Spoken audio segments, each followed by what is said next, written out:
நூற்றாண்டு விழா கொண்டாடி சீரும் சிறப்போடும் இயங்குகின்ற பேரவையின் புகழ் மங்கிடாத வகையில் பாதுகாத்து வந்த சான்றோர்களின் வழித்தடத்தினை பின்பற்ற வேண்டிய கடமை நமக்கு உள்ளது.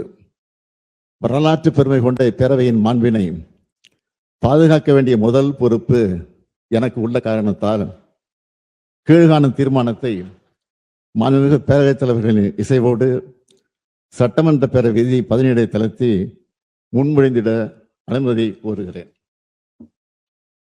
அனுமதி அளிக்கப்படுகிறது. நன்றி. தீர்மானம். ஏற்கனவே உள்ள நடைமுறைகளை பின்பற்றி தமிழ்நாடு அரசால் தயாரித்து அனுப்பி வைக்கப்பட்ட ஆளுநர் உரையை பேரவையில் படிக்காமல் மாண்புமிகு ஆளுநர் அவர்கள் சென்று வருவதை இப்பேரவை ஏற்கவில்லை.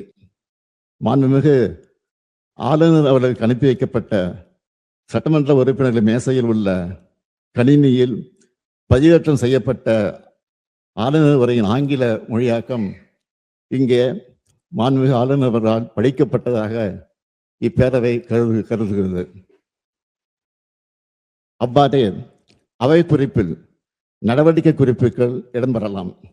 மேலும் மரபு வழி நிகழ்வுகள் மாண்புமிகு பேரவைத் தலைவர்களால் படிக்கப்பட உள்ள ஆளுநர் உரை தமிழாக்கம் மற்றும் நான் முன்மொழிகின்ற தீர்மானம் அதன் முடிவு ஆகியவை மட்டும் பேரவை நடவடிக்கை குறிப்பில் இடம்பெறலாம் எனும் தீர்மானத்தை நான் மொழிகிறேன்.